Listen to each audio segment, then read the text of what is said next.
Secretary, just to add, meron po kaming ongoing na coordination with Marina. Since, as you all know, the Marina has released their development plan for the next few years. So, yes, our intention is like what the Secretary mentioned, to develop a one-stop shop for seafarers. So we would be providing them with training on how to streamline their process. Kasi di ba po na-mention nyo na merong mga proseso na paulit-ulit na pupunta yung ating mga seafarers sa central office.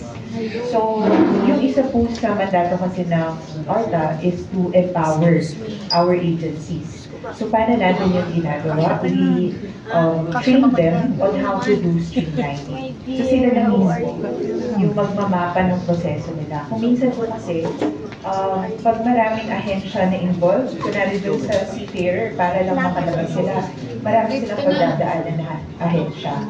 And usually, yung mga agencies, ang nakikita po nila, yung proseso lang nila.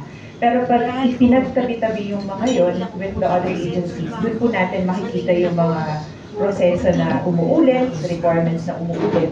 So kami po, ang gagawin namin, we will provide a venue for all the agencies to see kung yung mga processes nila and ma-identify po natin ano yung redundancies.